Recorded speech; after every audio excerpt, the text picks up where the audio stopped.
I'm Jason Sams with Radio Control Car Action. I'm here with Losi's Gary Kyes, who's going to show us the ins and outs of their all-new 10T truggy. So Gary, I got to ask, why did Losi come out with the 10T Nitro truggy? Well, that's a good question. I mean, you know, not everybody has an area to be able to run 8-scale, but yet everybody aspires to have that 8-scale performance. What we tried to do is take our 8-scale chassis, scale it down into a 10-scale platform, and slightly overpower it as the 8 scales are. So basically you get that 8 scale type performance in a 10 scale model. Now Gary, walk us through some of the features on the 10T, some of the notable features that you can't see from just scanning over it with the video camera.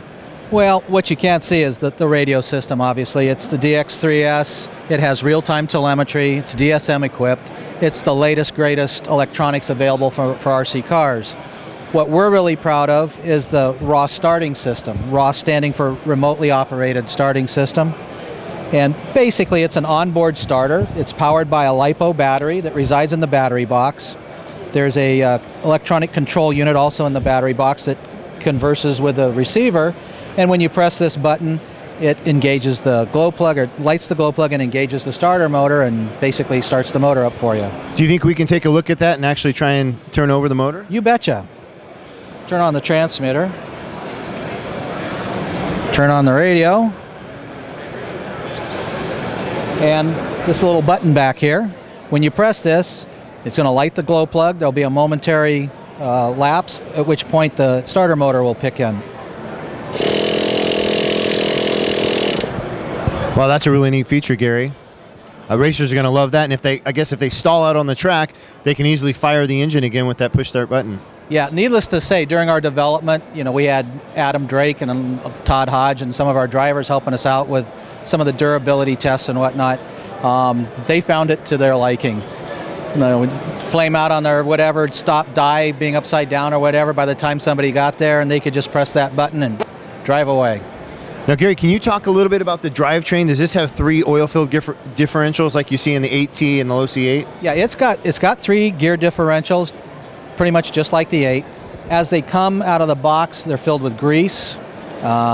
Grease tends to be a little more forgiving. It's just basically like having lightweight silicone. They are sealed differentials, so obviously they can be made viscous if the consumer decides to do so. The front and rear ring and pinion gears are spiral cut. They're not your typical bevel cut gears, so they're capable of handling the horsepower that the new 3.4 engine produces, which, again, 4-wheel drive, 8-scale type platform, slightly over horsepowered. Yep. Now, Gary, I would assume that Losi's going to have a number of options and hop-ups that'll be available for this truck. Are those going to be available right out the gate, or a couple of months down the road will we expect to see some items? No, it's funny you asked that. During the development, we started using, we got the many of the option parts done and we put them on the truck, and they worked so well and it really upgraded the value of it so much, we pretty much opted to put most of those options on the truck as you see it. That's the way it comes out of the box. You know, the tune pipe, header and whatnot, all these things not only give it better power, better performance, but great durability. Well, yeah, there will be some items.